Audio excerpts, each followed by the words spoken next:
ಒಂದು health program ಅಂತ ನಾವು ಮಾಡ್ತಾ ಇದ್ದೀವಿ. ಹೆಲ್ತ್ ಪ್ರೋಗ್ರಾಮ್ಗಳಲ್ಲಿ ಸಾಮಾನ್ಯವಾಗಿ ಕೆಲವು ಇದೆಲ್ಲ ಕಾಂಟ್ಯಾಕ್ಟ್ ಮಾಡ್ತಾ ಇದ್ದೀವಿ.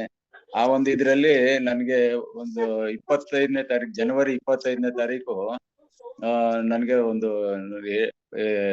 Sugar test ಮಾಡಿಸ್ದೆ. ಶುಗರ್ ಟೆಸ್ಟ್ ಮಾಡಿಸಿದಾಗ ಒಂದು ರಿಪೋರ್ಟ್ ನನ್ಗೆ ಬಂದ್ಬಿಟ್ಟು ಫಾಸ್ಟಿಂಗ್ ಶುಗರ್ 335 ಇತ್ತು ಮೇಡಮ್ ಇದು. ಆಮೇಲೆ ನೆಕ್ಸ್ಟ್ ಏನಾಯ್ತು ಅಂದ್ರೆ ನಾನು ಅದನ್ನ ಇದು ಗೊತ್ತಿರ್ಲಿಲ್ಲ ನನ್ಗೆ, ಈ ಮ್ಯಾಟ್ ಬಗ್ಗೆ ಗೊತ್ತಿರ್ಲಿಲ್ಲ. ಈ ಮ್ಯಾಟ್ ಬಗ್ಗೆ ನನ್ಗೆ ಇವ್ರು ಅಣ್ಣಾಜಿ ಅವರು ಮತ್ತೆ ದೇವರಾಜು ಅಂತ ಹೇಳಿಬಿಟ್ಟು ಅವರು ಈ ಮ್ಯಾಟ್ರಸ್ ತಗೊಳ್ಳಿ, ನಿಮ್ ಬ್ಲಡ್ ಸರ್ಕ್ಯುಲೇಷನ್ ಚೆನ್ನಾಗಾಗುತ್ತೆ, ಮತ್ತೆ ನಿಮ್ ಏನಾನ ಪ್ರಾಬ್ಲಮ್ ಇದ್ರೆ ಸಾಲ್ವ್ ಆಗುತ್ತೆ ಅಂತ ಹೇಳಿದ್ರು. ಆ ಜನವರಿಯಲ್ಲಿ ನಾನು ಫೆಬ್ರವರಿಯಲ್ಲಿ ಪರ್ಚೇಸ್ ಮಾಡ್ಕೊಂಡೆ. ಇದ್ರಲ್ಲಿ ಫೆಬ್ರವರಿಯಲ್ಲಿ ಪರ್ಚೇಸ್ ಮಾಡ್ಕೊಂಡು ಯೂಸ್ ಮಾಡಕ್ ಶುರು ಮಾಡಿದೆ ಮೇಡಮ್ ಇದು. ಆಮೇಲೆ ಮಾತ್ರೆ ಡಾಕ್ಟರ್ಗಳ ಹತ್ರ ತೋರಿಸಿದಾಗ ಡಾಕ್ಟರ್ ಮಾತ್ರೆ ತಗೊಳ್ಲೇಬೇಕು ನೀವು, ತಗೊಳ್ಳಿ ಅಂತ ಹೇಳಿ ನನ್ಗೆ ಸಜೆಸ್ಟ್ ಮಾಡಿದ್ರು. ಆದ್ರೆ ಮಾತ್ರೆ ತಗೊಳ್ಳೋದಕ್ಕೆ ಹಿಂದೆ ಮುಂದೆ ನೋಡ್ತಾ ಇದ್ದೆ ನಾನು. ಅದ್ರ ಸರಿ ನೋಡೋಣ ಅನ್ಬಿಟ್ಟು ಈ ಮ್ಯಾಟ್ರಸ್ ನ ಪರ್ಚೇಸ್ ಮಾಡಿ, ಈ ಮ್ಯಾಟ್ರಸ್ ನ ನಾನು 3 ತಿಂಗಳಿಂದ ಯೂಸ್ ಮಾಡಕ್ ಶುರು ಮಾಡಿದೆ ಮೇಡಮ್ ಇದು. ಮಾಡಿದ್ಮೇಲೆ ನೆಕ್ಸ್ಟ್ ನಾನು ಮೊನ್ನೆ ಮೇನಲ್ಲಿ ಒಂದು ರಿಪೋರ್ಟ್ ತರಿಸಿದೀನಿ. ಈ ರಿಪೋರ್ಟ್ ಅಲ್ಲಿ ಬಂದ್ಬಿಟ್ಟು ನನ್ಗೆ ಶುಗರ್ ನಾರ್ಮಲ್ ಬಂದಿದೆ.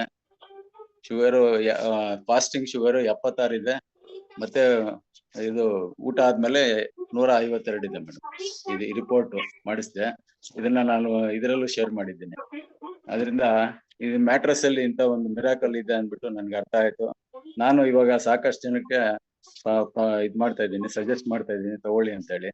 ಇದರಿಂದ ನಾನು ಸಾಕಷ್ಟು ಔಷಧಿ ಮುಕ್ತ, ನೀವು ಹೇಳ್ದಂಗೆ ಔಷಧಿ ಮುಕ್ತ ಸಮಾಜನ ಮಾಡ್ಬೇಕು ಅನ್ನೋದೇ ನನ್ನ ಉದ್ದೇಶನು. ನಾವುನು ಅದಕ್ಕೂ ಪ್ರಯತ್ನ ಮಾಡ್ತಾ ಇದೀವಿ ಮೇಡಮ್. ಅದರಿಂದ ನನ್ಗಿಂತ ಒಂದು ಮಿರಾಕಲ್ ಒಂದು ಇದು ಕೊಟ್ಟಿದ್ದ ಒಂದು ಪ್ರಾಡಕ್ಟ್ ಕೊಟ್ಟಂತ ಸಾಗರ್ ಜೋಶಿ ಅವರು, ಮತ್ತೆ ಇಂತ ಪ್ರಾಡಕ್ಟ್ ನ ಇಂಟ್ರೊಡ್ಯೂಸ್ ಮಾಡಿ ನಮ್ಗೆ ಒಂದು ರೋಗ ಮುಕ್ತ ಸಮಾಜನ ಮಾಡೋದಕ್ಕೆ ಮಾಡಿರುವಂತ ಒಂದು ಇನ್ಸ್ಪೈರ್ ಇಂಡಿಯಾ ಅಸೋಸಿಯೇಷನ್ ಲೀಡರ್ಸ್ಗೆ ಮತ್ತೆ ಸಾಗರ್ ಜೋಶಿ ಅವರಿಗೆ ನಾನು ಥ್ಯಾಂಕ್ಸ್ ಹೇಳ್ತೀನಿ ಮೇಡಮ್. Thank you madam.